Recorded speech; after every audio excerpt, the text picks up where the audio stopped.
Good Mother's Day evening, everyone. Hope everyone's doing well and that you're having a fantastic evening.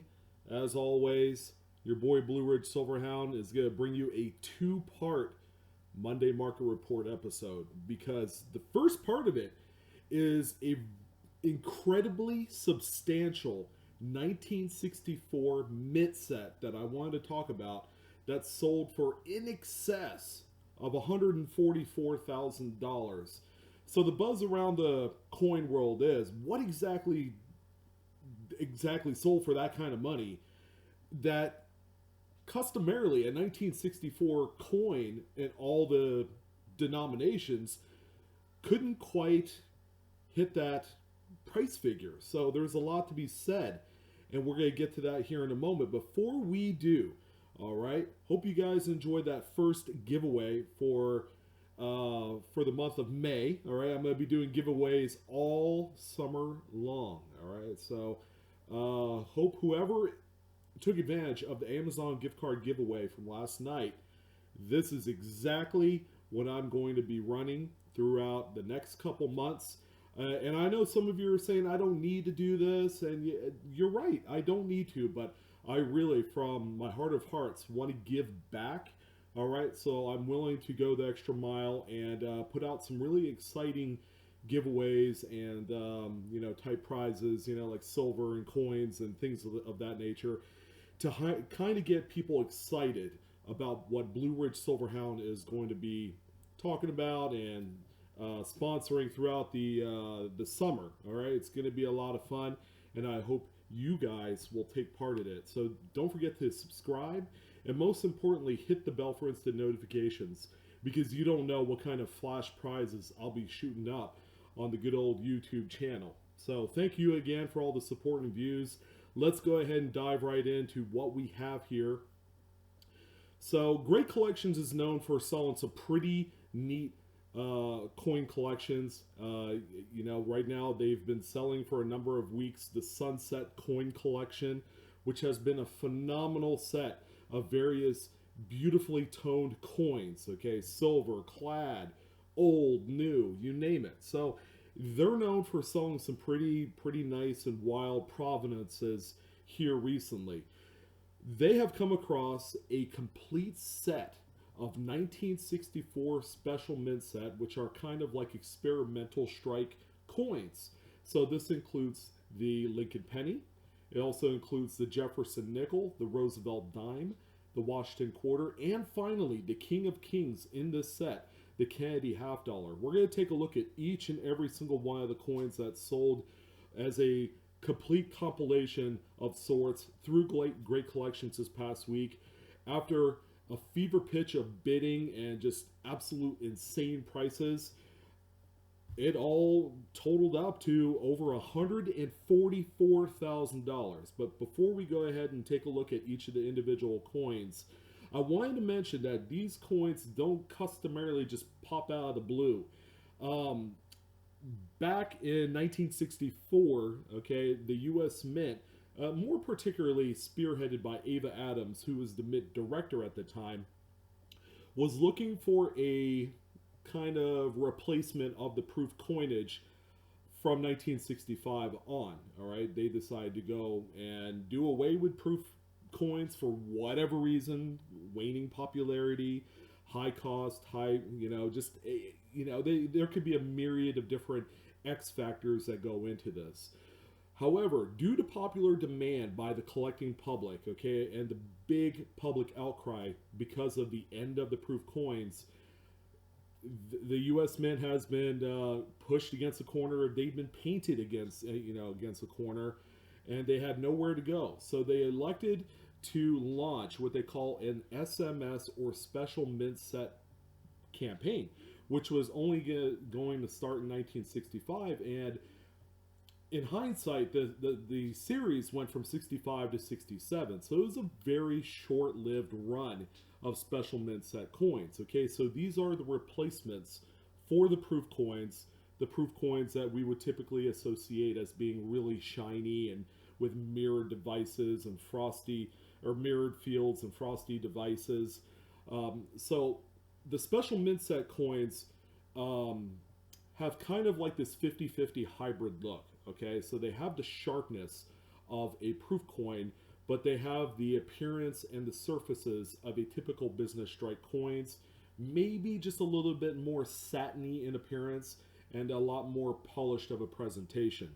So this was suitable, okay, in the short term for a lot of the coin collectors that were missing out on proof sets from 65 to 67. So enter the 1964 experimental strikes.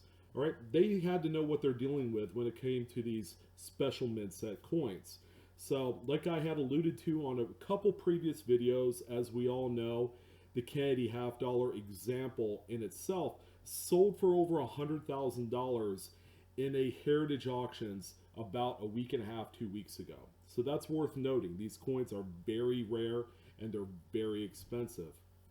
Now, it's been widely speculated how these came to be. Okay, some had said that this was purchased by a gentleman by the of the name of Lester Merkin from a mint employee. Okay, another one which is probably a little bit more feasible. The previous mint director during the 60s, Ava Adams, retained about 10 to 50 full set examples of the SMS set for 1964. All right, and then after she passed on a few decades later, these sets went out into auction and they were dispersed all throughout a bunch of different collections. Okay, so that's the second rumor in all this. And then third, this is also important. It could be the case, I'm not sure, but it's been rumored that these were packaged as regular 1964 mint set coins or proof set coins. It's kind of, these are all kind of the rumors again. There's nothing definitive. I'm leaning more toward of the old mint director actually retaining a number of these. I guess it was okay for the U.S. Mint to let Ava have these sets for whatever reason. Generally, these are supposed to be destroyed because they are experimental strikes. So, through all that talking nonsense, let's go ahead and take a look at the coins that sold through great collections. Okay, we're going to start out with the Lincoln set. Okay, it's a 1964 special mint set penny. This one graded out PCGS SP66 red. Okay, it's not the finest on the list, but nonetheless, it is a pretty nice example. Okay, judging from the photos, you could tell that it looks different than a traditional penny that you would find in circulation, even if it's brand new. This one looks a lot more sharper. The details look crisper, but nonetheless, this is the special mint set presentation coin, the experimental type piece for the penny. This one sold for $13,106.25. All right, so coming up next, we have the Jefferson nickel. This one is actually the highest grade coin out of the bunch, and this is a PCGS SP68 with full steps. They actually do full steps designations on the SMS coins for only 1964. This one sold for $26,437.50. All right, this one is a absolute amazing coin. I would venture to guess it is a top pop grade for the Jefferson nickel experimental strike SMS coin. But this one right here is one of the top coins in this set to fetch a lot of money and to hit that high grade level. All right, so we're going to talk about the 64 Roosevelt Dime. This is probably the most underwhelming coin on the list just based on outward appearance of the coin. Okay, it looks like it was pulled out of circulation. It doesn't look SP in grade at all. I mean, it looks like a beat up AU coin. But again, the pictures, the coin might appear a little bit better in person rather than being able to image these through a scanner or camera. Sometimes images that were produced from a camera will produce different appearance and results than if, say, you held the coin in your hand at that time. So this one here is the lowest priced one. It sold for $6,581.25. All right. Not to be outdone, we also have the Washington quarter, okay, which is still not bad. It's not the most attractive coin on this particular set, but this one graded PCGS SP67, and this one sold for $10,856.25. And finally, we are going to end it off on the king of kings of experimental SMS coins in this set, and that is without a doubt the Kennedy half dollar. As I've alluded to before, one example sold about a week and a half ago in excess of $100,000. All right, and believe it or not, this one graded in the same too at a PCGS SP67. However, as you can see, it's got that slightly kind of blob, you know, on the obverse of the coin. You have that stain or that carbon spot or whatever it is.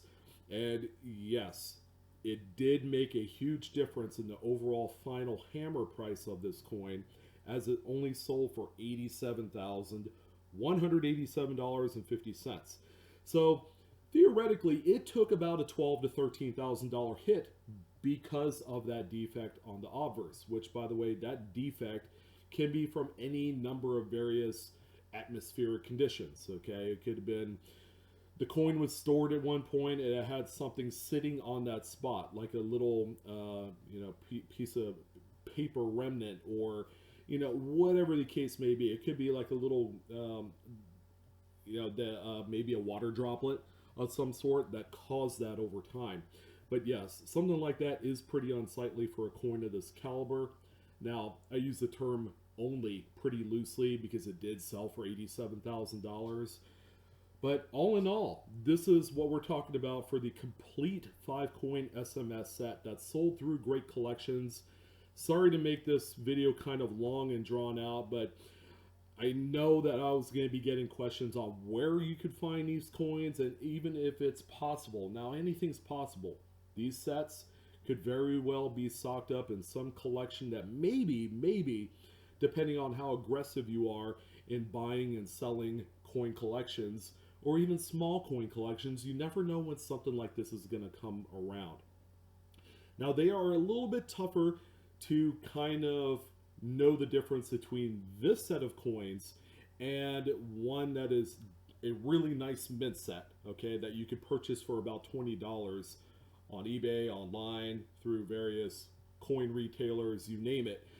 Again, the sharpness in the strike of every single one of these coins is going to be the key determining factor. If you wanted a better idea of how these coins stack up against a regular mint set, you should go and purchase a regular 1965 SMS set, because the quality is undoubtedly the same. You could sit there and take a look at the penny from the SMS 1965 set, compare it to a 1964 penny from a regular mint set, and you'll notice the difference right away. So I'm going to go ahead and end it on that note. This is just part one of the Monday market report for the week ending May 12th. Hope you guys had a wonderful day. As always, if you like today's content, hit the like button. Feel free to share, subscribe. I want to hear your comments. What do you guys think about this amazing collection? It's not every day that we could talk about a 1964 mint set that sold in excess of $140,000. This is a lot of money. It's life-changing money, and I wanted to share this information with you. So thank you for all the support. Again, subscribe, hit the bell for instant notifications. Giveaways all summer long. Hope you guys enjoyed this one, and you guys take care.